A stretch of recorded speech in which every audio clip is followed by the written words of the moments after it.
Now let's move on to sentences 4 and 5 in part 1. We begin with Statim Jupiter cunctos deos convocavit. It's a short sentence. We haven't had many of those lately, and pretty straightforward in terms of its grammar. Of course, when we look at the sentence, you should notice that it starts with Jupiter, which is a nominative form of the god's name, and so that has to be your subject. Remember that once you have found the subject or know what it is, you should then proceed to the verb, convocavit. Do you notice the V in convocavit? Remember that V is indicative of a third principal part.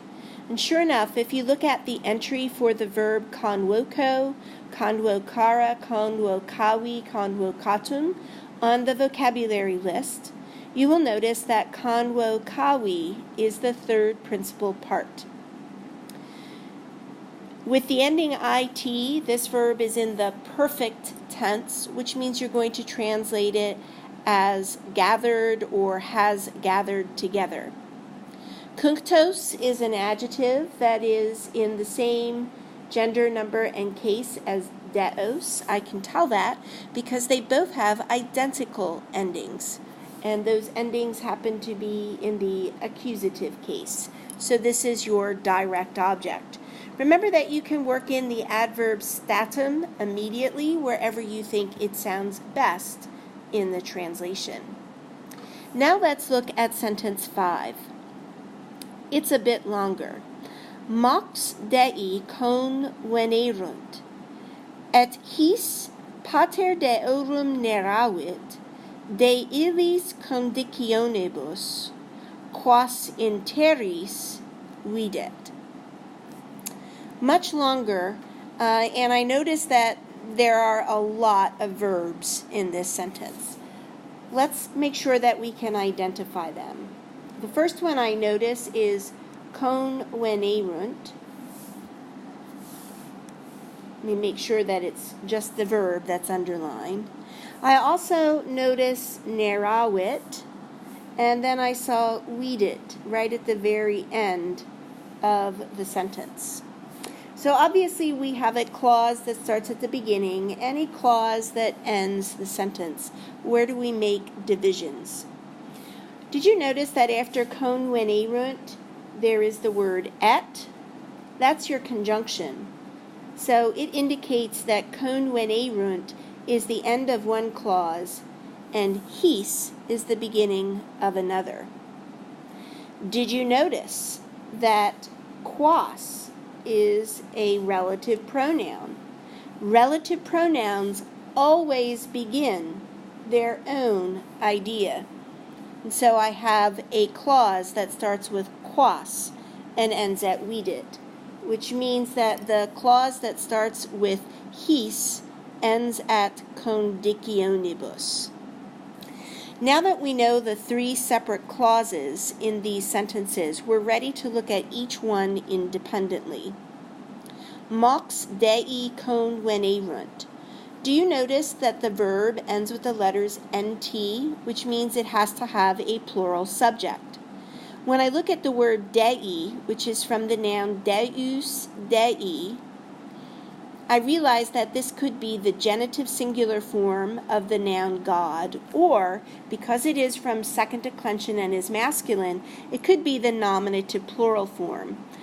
Since there is no other noun in the sentence that dei could show possession of, we're going to make this the nominative plural, and it supports the fact that we have nt on the end of the verb. When you look at this verb convenio on the vocabulary list, you notice from its second principal part, convenire, that it is a 4th conjugation verb. If this were a 4th conjugation verb, and in the present tense, you would see the connecting vowels I and U in front of the NT. But I don't see I and U. I see the letter U with an ER in front of it. That means that this verb is based on the 3rd principal part, and the erunt is from the perfect tense. So you must translate kon when erunt in the perfect tense. Now let's look at the second clause. Nerawit is my verb. Nerawit is a special verb because it means tell. Remember that verbs meaning give, show, or tell have the ability to have an indirect object because you have to tell something, that would be your direct object, to someone. Or you have to talk about something to someone. So that to someone is the indirect object. Can you notice that this clause begins with a dative form of the demonstrative pronoun hic, haec, hoc, his. Remember that this word can function like a pronoun or an adjective. In this form, it is in the dative or ablative plural. It can be any gender. I have no word in this part of the sentence that is in the dative or ablative plural except conditionibus. And it's so far away from that, and that it just doesn't go with it.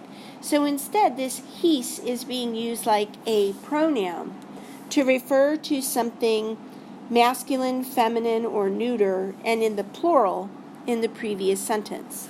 It's actually referring to the dei. So you may translate his as to them or to these. You could add men in here if you wished, or since we know it is referring to the dei, you could even say to these gods. Pater, when I look at it, I am aware that it is in the nominative singular form because when I look at the word pater on the vocabulary list, I see that it is the very first word in the vocabulary entry. That makes it the nominative singular.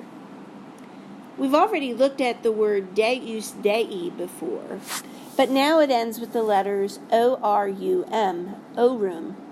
This makes it in the genitive plural. So that probably indicates that pater and deorum will go together as the complete subject. Pater deorum nerawit his. And in this particular sentence, rather than having a direct object, we have a prepositional phrase starting with de to tell us what the Father of the gods spoke about. De requires the ablative case. Conditionibus is definitely in the ablative plural, and illis, which is the demonstrative adjective illa, illud, is also in the ablative plural, so they definitely go together.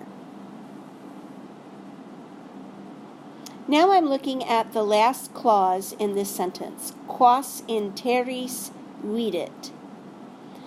The quas must be connected to a noun in the previous part of the sentence. Quas is feminine and quas is plural. So what is its antecedent? What is it connected to?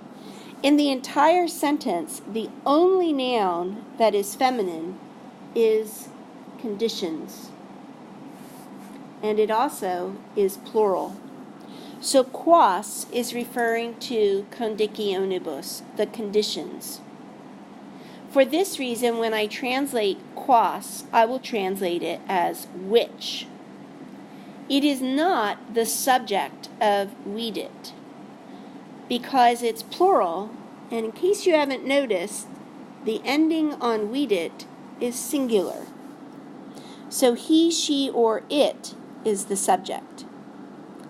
Who did the seeing of the conditions? Well, that's going back to the Father of the gods, or Jupiter, who's the guy that we're talking about in this part of the story. In terris is a prepositional phrase that you're going to use inside that third clause.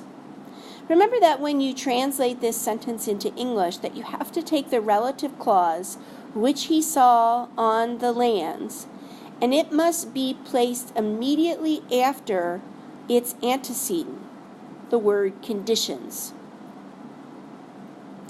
Now it's your turn to see if you can write grammatically accurate translations for these two sentences.